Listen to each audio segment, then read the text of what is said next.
আসসালামু আলাইকুম। সবাই কেমন আছেন? এই যে দেখুন এখানে আমি ভিন্ন স্বাদের আলু দিয়ে বাঁধাকপি দিয়ে ভাজি করেছি। ভাজিটাকে খেতে যে এত মজার সেই রেসিপিটা আমি আপনাদের সাথে শেয়ার করব। চলুন মূল ভিডিওতে চলে যাই। এখানে আমি বাঁধাকপি চিকন করে কেটে ধুয়ে নিয়েছি। সাথে নতুন আলু দিয়েছি, পেঁয়াজ কলি দিয়েছি। দিয়ে চুলায় একটা কড়াইতে বসিয়ে দিয়েছি। কড়াইয়ের মধ্যে আমি লবণ দিয়ে দিলাম। লবণটা স্বাদ অনুযায়ী দিলাম। সাথে পেঁয়াজ, কাঁচামরিচ দিলাম, টমেটো দিয়ে দিলাম।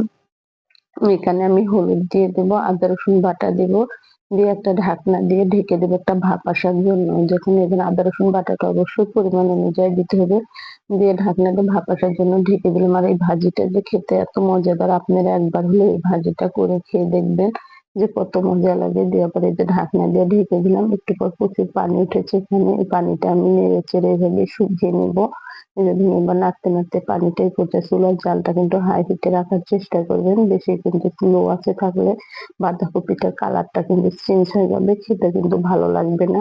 এভাবে দিয়ে চুলায় আমি আরেকটা কড়াই বসিয়ে দিলাম। কড়াইয়ের মধ্যে তেল দিয়ে এখানে আমি ২-৩ টা শুকনা মরিচ দিলাম। ঝালটা আপনাদের পছন্দ অনুযায়ী দেবেন। এখানে আমি আস্ত জিরা দিয়ে দিলাম। দিয়ে এখানে পেঁয়াজ রসুন কেটে নিয়েছিলাম। নিয়ে এটা এভাবে ভালোভাবে নেড়ে চেড়ে বাদামি কালার করে এটার মধ্যে আমি বাঁধাকপিটা ঢেলে দেবো। দিয়ে দিলাম বাঁধাকপিটা দিয়ে এটা আমি কিন্তু বাগার দেবো। এভাবে বাগার দিয়ে ভাজিটা দিয়ে রুটি, পরোটার সাথে বলেন, গরম ভাতের সাথে বলেন, খেতে কিন্তু অনেক মজা হবে। আপনারাও কিন্তু অবশ্যই একবার ট্রাই করবেন। যে বাঁধাকপির কালারটা কিন্তু কত সুন্দর হয়েছে। দেখতে যতটা লোভনীয় লাগতেছে, খেতেও কিন্তু ততটা মজা হবে। এই যে দেখুন বাঁধাকপিটা আমি বেড়ে নিচ্ছি। আল্লাহ হাফেজ বন্ধুরা।